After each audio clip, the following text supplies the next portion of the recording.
Hi, I'm Mayor Melvin Carter, the mayor of St. Paul, Minnesota. This year, we bring you the Juneteenth story from where it originated in Galveston, Texas, where the enslaved African people were not told about the Emancipation Proclamation until a full 2.5 years after it was signed.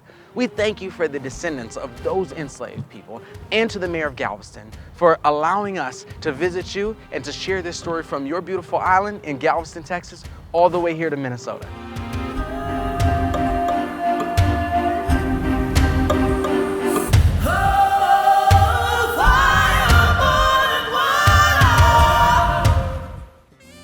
What Juneteenth means to me is that it's an event that recognizes the freedom for those that were in slavery back in those days after the Civil War.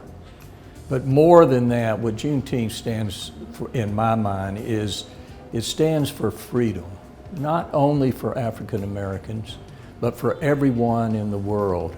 And that's what is so impactful about Juneteenth in my mind, is it represents freedom for everyone. And so that's why I think Juneteenth is as important as July 4th here in the United States. And what I mean by that, when we declared our independence here, there were over 4 million individuals in our country that were not free. And so really July 4th needs an asterisk by it. And that means that it's not complete until we celebrate Juneteenth. One of the things I like to always make sure that we are clear about is that history and Black history is American history. So when you think in terms of the history of Juneteenth, that's American history. And when I think in terms of the nexus between Minnesota and Galveston, Texas, is because I have had my parents who migrated from the south to the north. My mom is from Hooks, Texas, and my dad is from Hope, Arkansas. So that experience, that understanding of history, that continued work towards contributing positively to our history has always been something that I was always told. So when I think in terms of being here, it is that history that brings you to the place you are and recognition of that. And I can think of whether it's, others may not know, but it's Mahmoud El-Kati, it's Spike Moss, it's Rose McGee. It's just a cross-section of people who've contributed to that understanding. So as I sit here, I sit and stand on the shoulders of our ancestors and my elders. So whether that's my work in restoring the vote so that our people, or in Minnesota, 55,000 people who are on felony probation who are not able to vote, that was easy for me to take up and do, is because I understand the history of Fannie Lou Hamer, and I understand the history of Shirley Chisholm. I understand our history of fighting for our right to vote and all the things that have been done in order to impede our ability to vote. So I'm about democracy. I'm about making sure our voice is heard. And if you're not at the table, then you're on the menu.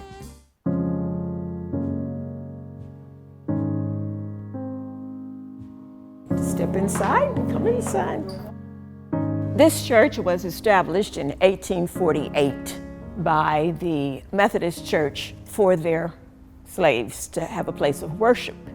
They first had just an open air space, and then in 1863, they built the first church. We had a family, came as a result of their ancestor Betty Clemens escaping from a plantation in Alabama with her baby daughter, which she did not want to be taken from her. They were going to keep her at the big house because her father was a slave owner's son. She managed to get on a boat, stowed away, and she got off at the last stop, I guess, which was Galveston in those days. Her daughter grew up in this church, married in this church, and there have been 8 generations of her family in this church, including Mrs. Joyce Lacey, who was a member here today, here every Sunday. In 1865, it was deeded over to the former slaves after Juneteenth. On the day of June 19th, when General Gordon Granger arrived here in Galveston, he announced from several places that the emancipation was now in force. That was General Order Number 3. One of the places was the Galveston Courthouse, which is located 2.5 blocks from here. When people heard that, they were very jubilant. They marched over here because this was the closest black church, and they just worshiped and prayed, and they realized that it was going to offer them opportunities, freedom. Not somebody telling you where to go, when to go, what to do, but you have that chance to do it, make those decisions and do things for yourself. So I can see them very, just being exceptionally happy about it. I didn't have to worry about somebody selling your children or taking them off someplace else. They would stay with you. Didn't have to be like Miss Betty Clemens, who escaped from a plantation in Alabama so she could keep that child. And she came here and she managed to do that. And then along came Juneteenth, and she didn't have to worry about trying to blend in or hide out or anything, And somebody asked, why do you think the slaves, the former slaves, then would accept this religion, which in some cases had been used to, quote, control them? And the response the person gave was, they could see the truth of God. They had come to learn enough to understand that they were like the Israelites. This was after years of slavery. They were now free. So they accepted God. People realized the importance of Juneteenth, not just to be free, but to become active members of the community, to serve one another. And so we have done that over the centuries. This was a lady who just passed. She passed Easter Sunday morning, Mrs. Chapman. Her family came here at the beginning of the 1900s. She was very active. She not only loved God, she loved her church, she loved her family, she loved the community. She would help people. There was a young lady who had 2 children, and she wanted to follow in this lady's footsteps and become a nurse. She said, but I can't go to school. It's kind of hard for me to try to go to school and then take care of your children. And she said, bring your children over to me on Sunday evening, and you come back and get them on Friday, so that she could go to school and work, that's the type of person. And at one point, every time somebody showed up for Sunday school that was new, Miss Chapman sent them. It was somebody who moved in the neighborhood. She also did that with adults. One of our ushers here today was somebody who moved in her neighborhood, and she sent them over. One of the members who came later, Stephanie Wilson, was is an astronaut.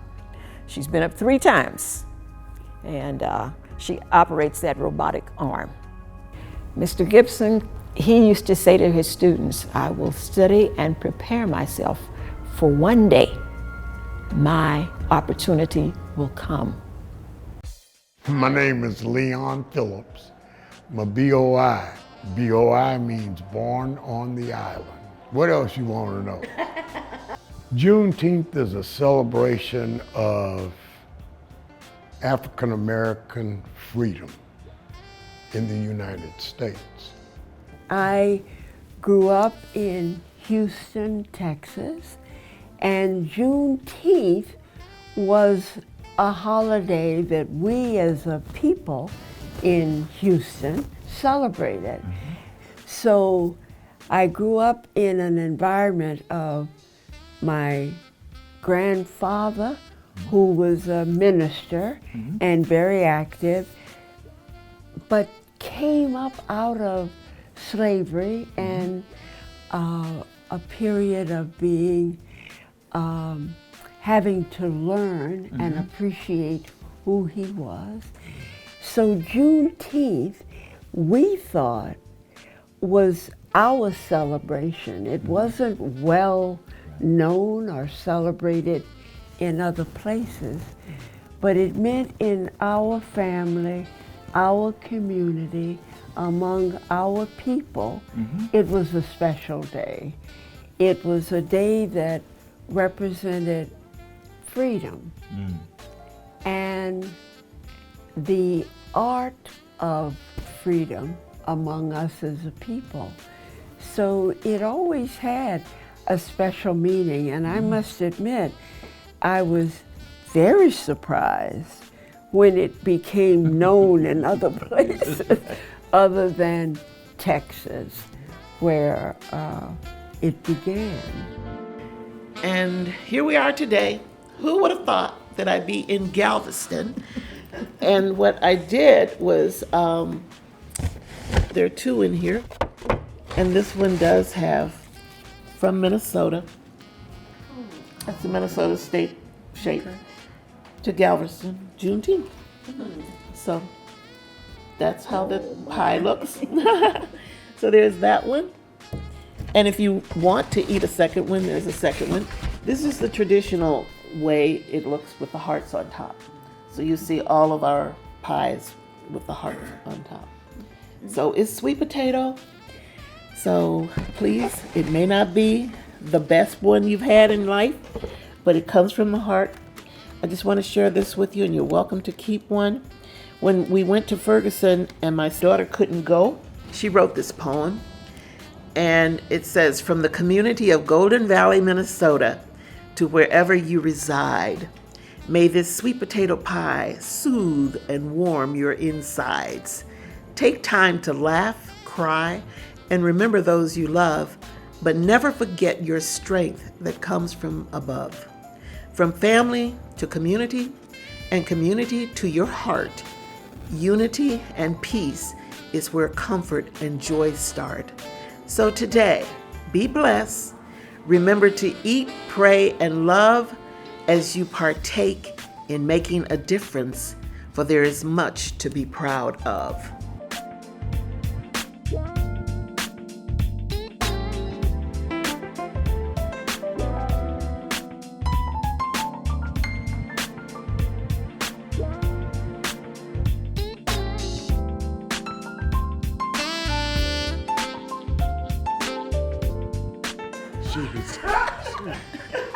Recently, the federal government and the state of Minnesota have decided to recognize Juneteenth as a national and state holiday.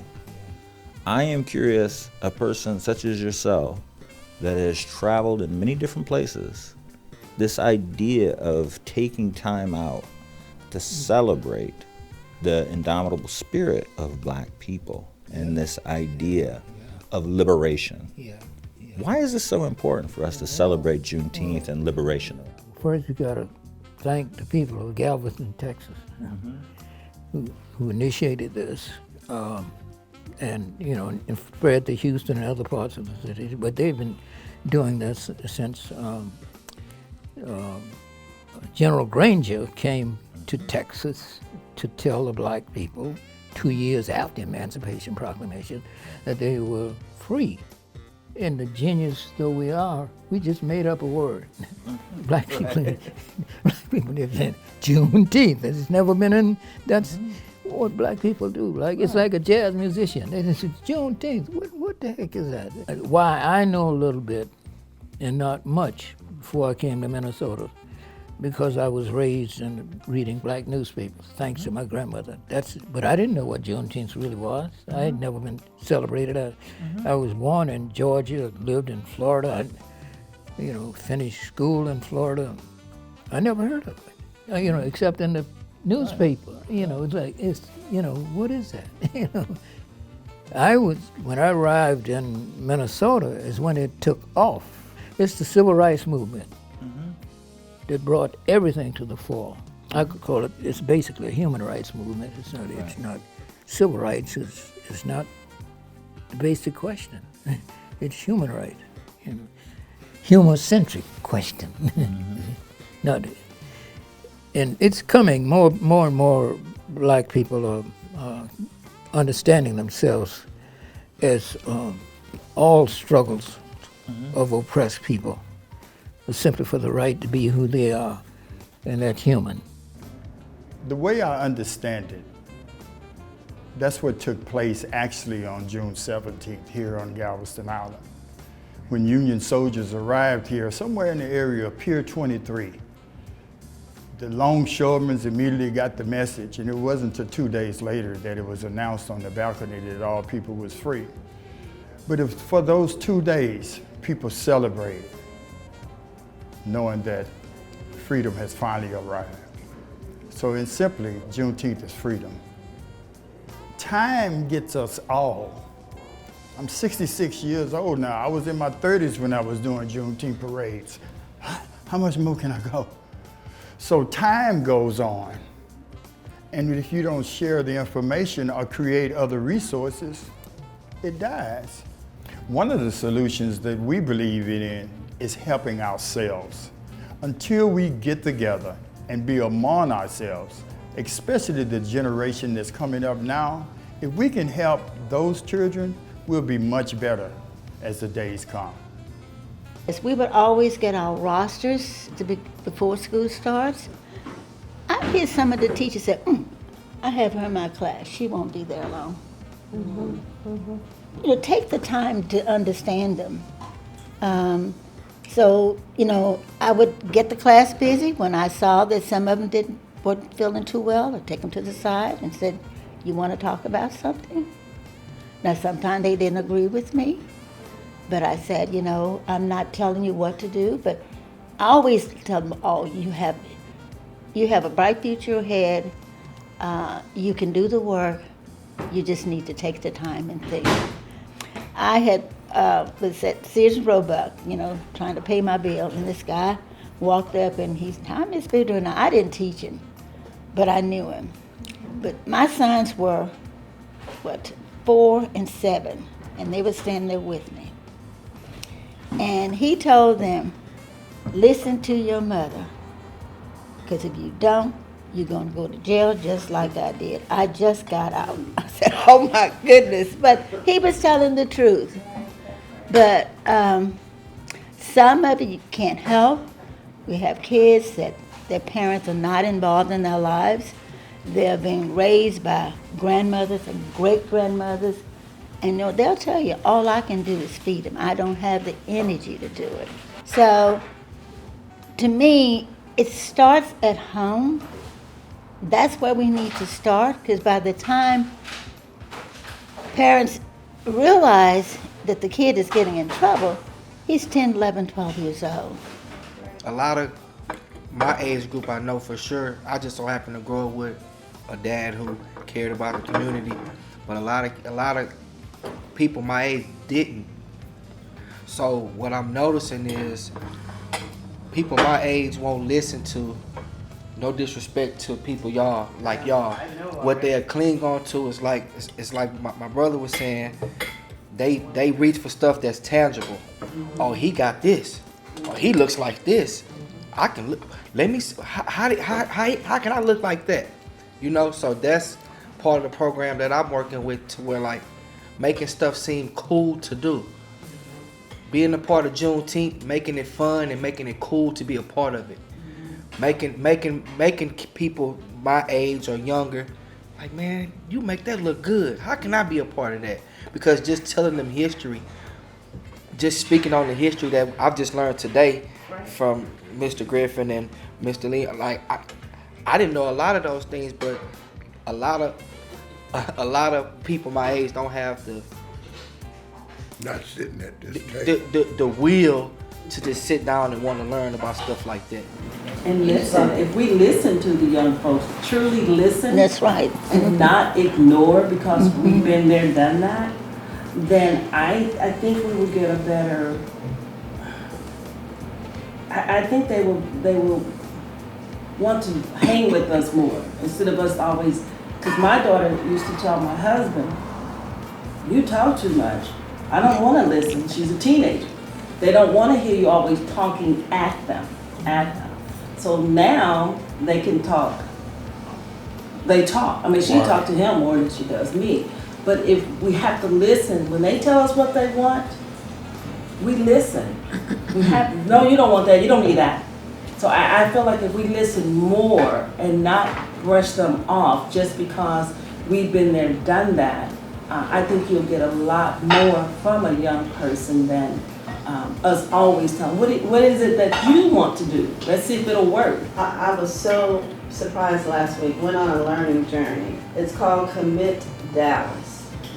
And they have changed completely with a mission that I've never heard of. A mission that touches the child educationally and economically and the parent. Never. They have a goal that says by 2040, people are going to be making everybody this wage that is a comfortable wage of learning. They collaborated with businesses, and they told businesses, if you don't invest now, then you're going to pay later down the line. My name is Sue Johnson. I'm the founder and executive director of the NeoCultural Center and the Juneteenth Legacy Headquarters. I am at the site right now of the Absolute Equality mural that represents a timeline of our history from before we arrived here as slaves to the present day. NeoCultural Center is a community-based nonprofit. We were founded in 1996 during the period where there was an epidemic of youth violence, and in Galveston we had our share of it. We started with what we knew, by telling stories, by having individuals from the community go back and what we call looking back Black history sessions. So from different sectors of the community, whether it was healthcare or the wharves. This area is an old part of the city, and it's directly across the street from the port where the slave ships would come in. And right across the street from where we are right now is the site of the largest slave auction in the state of Texas. Where were the slave auction houses? Called the library, and the library told me there was one. No, she said that there was none. And I said, ma'am, God, come on. Are you kidding me? One? Really? One? I'm actually talking like this. One? Really? And I said, can I come over to the library? Can I come over there and use your papers and search? The more I found out, the more I grieved. And I grieved because we've been lied to.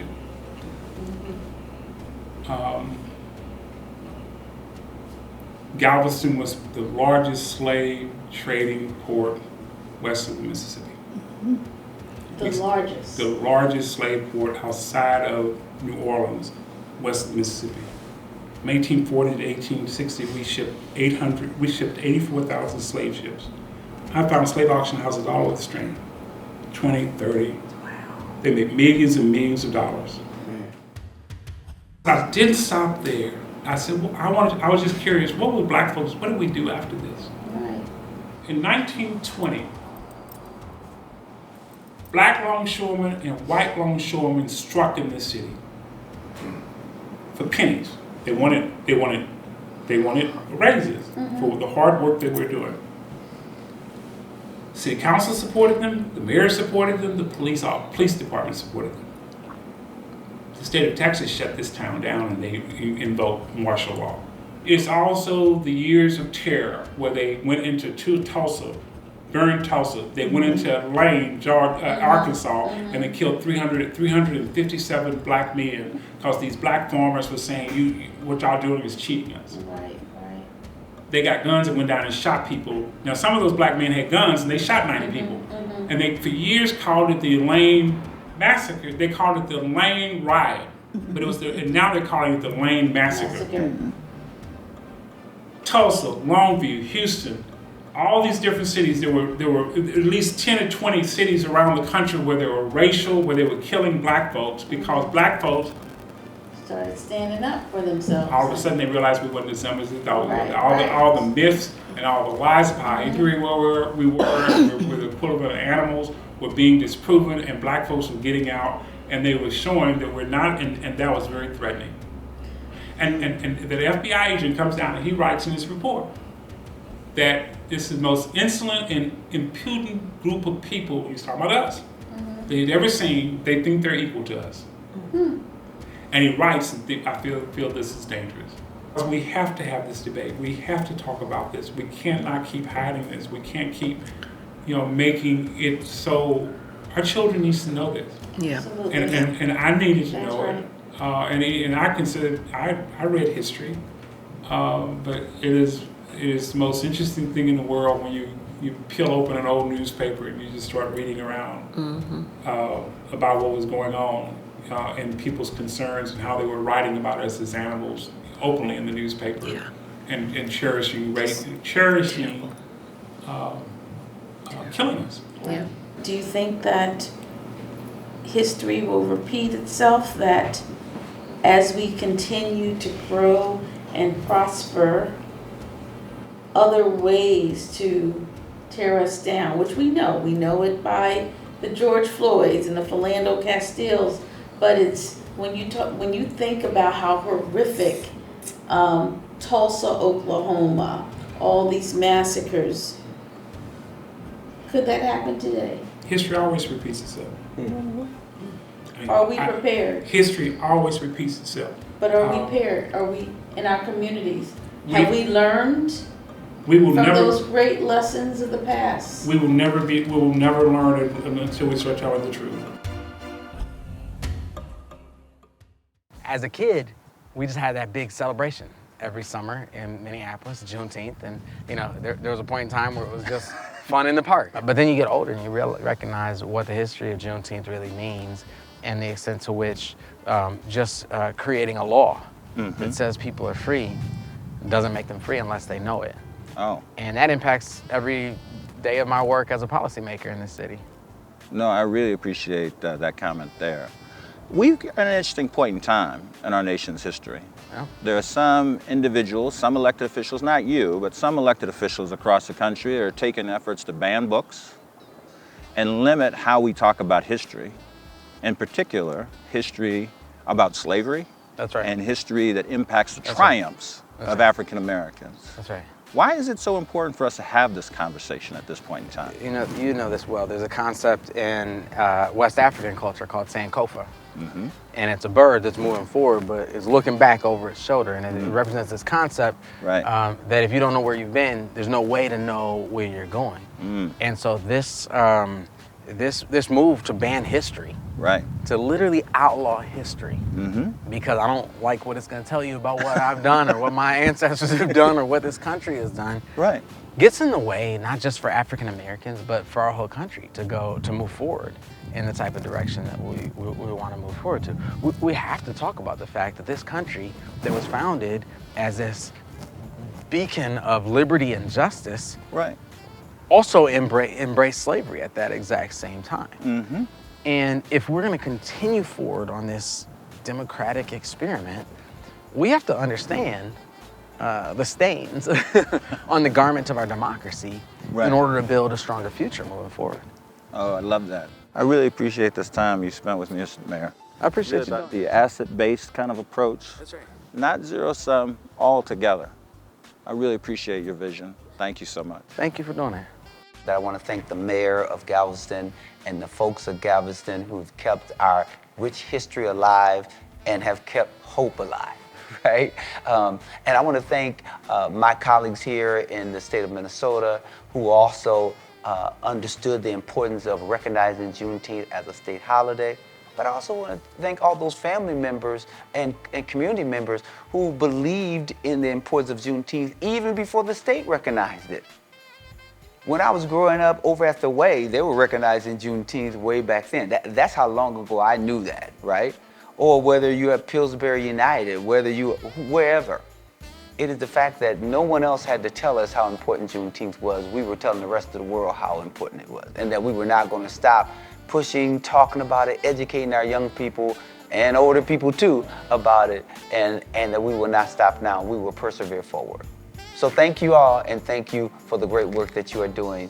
And I remain connected to you, and you remain connected to me.